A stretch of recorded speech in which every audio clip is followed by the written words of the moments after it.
o estado do Rio Grande do Sul como ao nosso país. Pazandim, 25 minutos. Senhor presidente, eu queria preliminarmente agradecer a distinção do eminente colega, o verdadeiro diplomata que é o sócio de Cavalcante, e tive a gentileza de ceder-me o seu horário para ocupar aqui, nesse momento, o grande expediente. Senhor presidente, queria me reportar hoje, há um problema suscitado involuntariamente, sei lá, entre esse parlamentar, eu digo o próprio Congresso e o Ministério da Educação.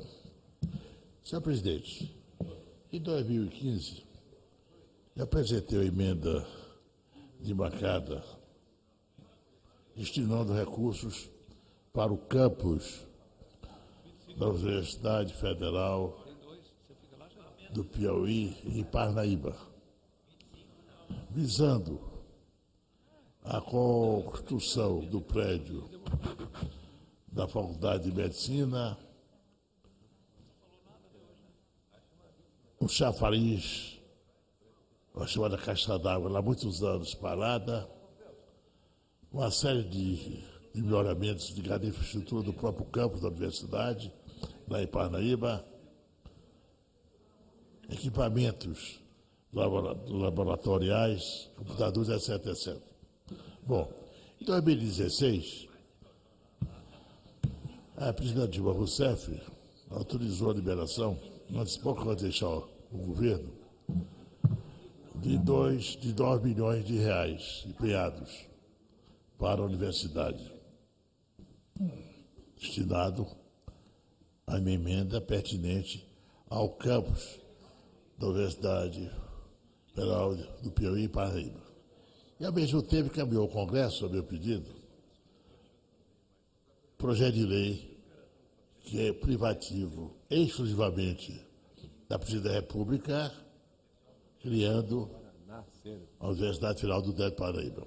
Como vocês já sabem, a Constituição é bem clara, salvo engano, o artigo 61, de que toda proposta que envolva criação de cargos ou criação de despesas é privativo, é competência privativa da Presidência da República. Nós, do Congresso, não temos a faculdade de elaborar projetos de leis que envolvam criação de cargos, criação de funções ou criação de despesas. Consequentemente, não podemos criar a universidade. A proposta é ser do Executivo. E aqui nós estamos por ela com muita dificuldade, sérias dificuldades, no meu caso aqui comentá-las, obstáculos por parte de algumas autoridades, mas finalmente, por acordo de lideranças, conseguimos trazer para o plenário em dezembro, e aqui foi votado por unanimidade a criação da Universidade Federal do Delta do Paraíba, que já tinha sido aprovado nas comissões de Educação, de Trabalho e a de Finanças, onde durante 6 meses foi um longo debate para conseguir aprovar daquela comissão. Mas, senhor presidente, em 2016, eu apresentei uma emenda do Orçamento da União para o Pacto Nacional de Serra Capivara. E a Comissão de Orçamento indeferiu a minha emenda alegando o seguinte, que enquanto não fosse completado 100% a execução da emenda correspondente a obras do campus da Universidade Federal da Parnaíba, eu não poderia apresentar outra emenda de bancada. Baseado, senhor presidente, na resolução número 1 de 2006 do Congresso Nacional, que assim diz no seu artigo 47. As emendas de bancada deverão, parágrafo 2º, os projetos constantes de lei orçamentária anual, oriundos de aprovação de emendas de bancada estadual, uma vez iniciados, deverão ser anualmente objeto de emendas apresentadas pela mesma bancada estadual até a sua conclusão. Em razão disso, senhor presidente,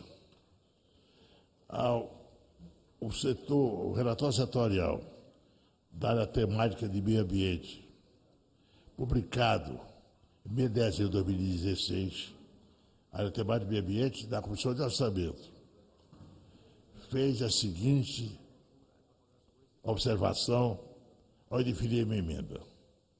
Destaque-se que a emenda de apropriação número 71, 90001, da bancada do Piauí, originalmente destinada à ação, apoio à criação, gestão e implementação das unidades de conservação federais, Parque Nacional Serra de Capivara, do Estado do Piauí.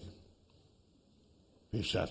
Contudo, o conteúdo dessa emenda foi alterado para atendimento de determinação do Comitê de Admissibilidade de Emendas, CAI, relativa à necessidade de repetição obrigatória de emenda de bancada estadual, de bancada dos estados, prevista nos parágrafos 2 e 3 do artigo 4 da Resolução número 2006 do Congresso Nacional e no item 24 da parte dispositiva do relatório de atividades da CAI, Comitê de Atividade Econômica, da mudança consta de solicitação 6062 de autoria da FII da bancada estadual. Nesse sentido, então, retornou novamente a minha emenda pela Comissão de Orçamento para o Câmara da Universidade Federal de Parnaíba. Portanto, eu estou inclusive aqui, senhor presidente, tem hoje expediente dirigido ao Ministério da Educação e ao Ministério da Casa Civil, doutor Eliseu Padilha, a respeito do problema. Em obediência à regra do Comitê de Admissibilidade, tornou-se novamente obrigatória a reapresentação da mesma emenda, anexo 1 do Orçamento Geral da União 2018, conforme se extrai do texto publicado pela CMO, Comissão Mista de Orçamento. Item 6 do texto da Comissão Mista de Orçamento. Necessidade de repetição de obras iniciadas. Projetos já contemplados por emendas de bancada que já tiveram mais de 20% de evolução física devem ser repetidos. O artigo 46, parágrafo 2º da Resolução número 1 de 2006, Congresso Nacional, torna obrigatória a repetição de emendas ao projeto de orçamentário 2016 de obras incluídas na LOA 2017 por emenda. Para atender essas saudades, a cargo das bancadas, apresentamos as listagens das programações que tiveram empenhos em 2016 e 2017, anexo 1. E desenho de ofício à ministra Eliseu Padilha, Ministério da Educação. Mas também, em relação ao GU 2017, a emenda foi representada sobre o número X e teve a utilização de limite orçamentário no valor de R$ 6.821.524. Porém, até o presente momento, nenhum valor foi empenhado. Conforme se pode observar no relatório de admissibilidade publicado em 1 de 12 de 2016, eu havia sugerido uma emenda em benefício da bancada emitida para o Passo Serra Capivara, dada a situação crítica que se encontra aquela unidade federal de conservação ambiental, patrimônio, aliás, digo eu, cultural da humanidade. Porém, a emenda foi retirada do orçamento devido à obrigatoriedade de representação da emenda do Estado Federal. Para o orçamento de 2018, sugeriria a bancada que apresentasse uma emenda destinada a obras da BR-020, a grande obra de Sérgio Kubitschek, a rodovia de integração nacional, que tendo um Juscelino, graças à emenda da minha autoria, sancionada pelo presidente Lula. No entanto, mais uma vez, fomos impedidos, conforme se extrai da decisão do Conselho de Orçamento Econômico da Comissão de Orçamento. Em audiência com o Ministério da Educação, o mesmo informou que a disponibilidade de recursos orçamentários e financeiros tem que partir da Secretaria do Governo, que o Ministério da Educação não está obrigado a cumprir a resolução do Congresso Nacional. No entanto, a Constituição Federal, ao dispor sobre o processo legislativo, reza o seguinte: artigo 59 da Constituição Federal. O processo legislativo compreende a elaboração de, primeiro, emendas à Constituição, 2, leis complementares, 3, leis ordinárias, 4, leis delegadas, 5, medidas provisórias, 6, decretos legislativos, 7, resoluções. Então, resolução é o instituto constitucional Eu acho que a educação não entendeu isso e, portanto, é obrigado a cumprir a decisão da Comissão de Orçamento Nacional. Nesse sentido, presidente, nós solicitamos ao senhor ministro o que fosse disponibilizado de recursos orçamentários no valor de 8.821.524 reais para o empenho da emenda à bancada apresentada ao AGU de 2017, não falei nem 2018, bem como a liberação do limite financeiro para a execução total da referida emenda. Depois de muito apelo ao ministro-chefe do Senado do Governo, ministro Marum, conseguimos um empenho de 5 milhões de reais. E uma dívida de fatura apresentada decorrente do orçamento de 2017, o Serviço de Educação, ao invés de fazer o pagamento, ele me disse que foi liberado, mas o que consta é o novo empenho de 3 milhões de reais. Então, senhor presidente, uma pergunta sobre o Serviço de Educação, que ele reveja bem essa posição, que ele, através de crédito suplementar, ele corrija essa injustiça com o Campo Parnaíba, que ele mande a sua assessoria, seu secretário de ensino superior, que só viesse para Uberlândia, que vai conhecer o campus de Parnaíba, vai conhecer os campos desse Brasil inteiro, às vezes prejudicados pelas reitorias, que não aceitam que os campos se transformem em universidades ou que tenham essa perspectiva de transformar em universidade. No caso, por exemplo, da Universidade Federal de São Francisco, situado em Petrolina, a sua sede, terra do eminente ministro da Educação, que eu muito respeito e admiro, aliás, de razão até da longa amizade que eu tinha com o seu saudoso pai, todo ano põe emendas para o campus de São Donato, que quando a criação da Universidade Federal do Vale de São Francisco, e Paraíba, hoje, digamos assim, eu me pedi para que fosse incluído o dispositivo do grande projeto idealizado por Oswaldo Coelho junto à Presidência da República, da criação dessa universidade, que ela tivesse também poder de criar campos do semiárido nordestino. E o primeiro campus criado, senhor ministro, foi de São Donato. O primeiro curso de arqueologia do Brasil, da graduação. Infelizmente, depois criaram em Recife, criaram em Teresina, um absurdo. Despesas desnecessárias. O MEC não tem planejamento para nada. Esse curso de arqueologia devia ter num local como a Serra da Capivara, que é um laboratório vivo. Por que criar em Teresina? Por que criar em Recife? Mais despesas, mais despesas. Recife tinha seu curso de pós-graduação, arqueologia, não precisava de uma graduação. Pois bem, vem sendo maltratado. A reitoria de Petrolina maltrata o campus. Agora mesmo, não. O ministro até autorizou o empenho de 3 mil reais do emenda individual, e o reitor diz, simplesmente, não dá tempo de fazer licitação, essa coisa toda, quer dizer, ele centraliza tudo e prejudica o próprio campus da Universidade Federal do Vale de São Francisco, São Donato. Por que isso? Porque não tem uma fiscalização permanente. O secretário de Ensino Superior devia fazer um giro para essas unidades universitárias do país, para tomar conhecimento das suas realidades, mas esse conhecimento de viajar para Uberlândia. E então, senhor presidente, a respeito da emenda impositiva, eu só tenho um apelo, senhor presidente, recorrer ao Tribunal de Contas da União, porque ele pode vir essas dúvidas sobre o seu ministro da Educação, como ele é obrigatório, a emenda impositiva, ele é obrigado a efetuar esse pagamento, até porque estão tendo prejuízo. Quer dizer, ao invés de dar recursos para outras, emendas para outras instituições, ou para outras obras, não posso fazer enquanto essa emenda impositiva não for cumprida em toda a sua plenitude. Razão porque eu faço aquele apelo sobre a educação, que eu muito respeito o senhor Mendonça Filho, pelas razões de ser instalado, pela sua cultura, pela sua honestidade, a sua postura ética na política, mas ele precisa ter um raciocínio jurídico, que ele lê atentamente essa resolução e lê, se ele não tem assessoria jurídica à altura do Ministério da Educação, essa é a verdade, me parece. Porque senão eu vou ser obrigado a pedir ao Tribunal de Contas da União que faça uma reavaliação, que oriente o senhor ministro a cumprir o desiderato da resolução contida aqui no Congresso Nacional. A resolução número 1, que ele é obrigado a cumpri-la, porque é uma determinação legislativa, é o Instituto constitucionalmente previsto, como eu acabei de ler aqui, há poucos instantes, professor Federal. Outro assunto, senhor presidente, que diz respeito à minha querida Parnaíba, é o problema do futebol. A Federação Brasileira de Futebol, através do Centro Tribunal Superior de Justiça, suspendeu o jogo de Parnaíba há mais de um ano atrás, alegando que ele não podia jogar no campo de Parnaíba em razão de incidentes acontecidos na Copa do Brasil no ano atrasado. E agora mandou cumprir.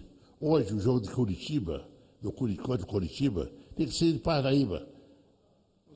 Mas, em razão dessa punição, vai jogar em Teresina, no estado vazio. E a CBF não liga também para essa realidade do Brasil. O campo, o estádio de futebol de Teresina é o anti-estádio, o Elefante Branco, o Albertão. Hoje, os estádios, as arenas de futebol, tem que ter um torcedor próximo ao jogador. Isso que fez agradecer o futebol europeu e que o Brasil começou a imitar agora as suas arenas do Campeonato Mundial, o último Campeonato Mundial realizado aqui no Brasil. O Albertão é distante, vazio, ninguém comparece. E em Teresina tem um estádio de futebol da cidade, que é o Linor Monteiro, um belo estádio, que coincidentemente foi um auge do futebol piauiense quando o Linor Monteiro funcionava da sua plenitude. Não custava nada o governador do estado do Piauí, em convênio com a Prefeitura de Teresina, transformar esse estádio no verdadeiro estádio de futebol do estado. Enquanto ele faz outro estádio, se quiser, que vem desse Albertão, que não tem nenhuma finalidade para o futebol mais hoje, não se escondeu o som dos torcedores, dá o vazio dele. Então o Teresina vai jogar vazio o Parnaíba em Teresina. Isso é absurdo. Eu quero aqui ressaltar, senhor presidente, não pode deixar de ressaltar a gentileza com que fui tratado pelo presidente do Tribunal Superior de Justiça Desportivo desse país, que é o doutor Ronaldo Botelho Piacente, que lamentou muito poder me atender, mas que as formalidades regulamentares, legais, realmente obrigava a manter a decisão anterior de que o jogo fosse realizado em Teresina e não em Parnaíba. Até porque, senhor presidente, eu acho que ele foi mal informado. A súmula do juiz prejudicou o Parnaíba, senhor presidente, porque o processo preliminar aplicado, e foi exatamente a multa, já paga, não compensava mais essa perda de mando contra o pobre clube do interior, com dificuldades. O clube tradicional, dos mais antigos do Brasil, 105 anos de vida, e a CBF precisava atender mais o Brasil real. Precisava mais de intervir nos estádios. Os estádios de futebol no interior abandonados, os que têm jogos regionais, e a CBF não também os fiscaliza, não faz uma auditoria neles, não incentiva, não aloca recursos para esses tipos de futebol. O Estado também é padrasto em relação a esses jogos dos clubes do interior. O Rio tem uma tradição, está sempre disputando o mesmo lugar de campeonato, vai receber menos recursos que os clubes da capital. Tudo isso é injustiça flagrante contra a Parnaíba, uma cidade belíssima, e que Teresina sempre olhou um pouco enviesadamente aquela cidade que até os anos 50 era o mais importante centro econômico do estado do Piauí, com a queda do preço da borracha, da carnaúba, do babaçu. Claro, perdeu todo o seu ímpeto econômico, mas ela era tão importante que era chamado o norte do Brasil, não era não o Piauí. Tal a vibração que essa cidade teve a partir do final do século XIX até os anos 50, mercê de ingleses, franceses, europeus, judeus que lá aportaram a cidade, e era uma dimensão internacional, até porque o próprio Parnaíba foi criado em contraponto ao Clube Internacional dos chamados estrangeiros, e Zé de Moraes Soares, saudoso Zeca Moraes, criou exatamente o Parnaíba para esse contraponto. Então, o apelo que eu faria aqui ao presidente da CBF, que ele revisse essas posições e ajudasse clubes como o Parnaíba a ter o seu próprio estádio de futebol. Que o governador do Piauí revisse também a realização de jogos do estádio Albertão, homenagem a uma grande figura humana, Alberto Silva, que foi o construtor do estádio, mas que hoje corresponde mais à realidade, está defasado, virou elefante branco, e que o governador reveja a estratégia de futebol do estado, recompondo o Linor Monteiro, o estádio antigo, tradicional, de mais de 50 anos, mas que vibra o torcedor, desse torcedor próximo do jogador e dar ao jogo uma emoção que é própria dos campos de futebol e não a frieza que se vê hoje naquele estadão, do estádio Albertão, seu cimento frio, distante, longínquo, em que o jogador não escuta a vibração dos torcedores do estádio.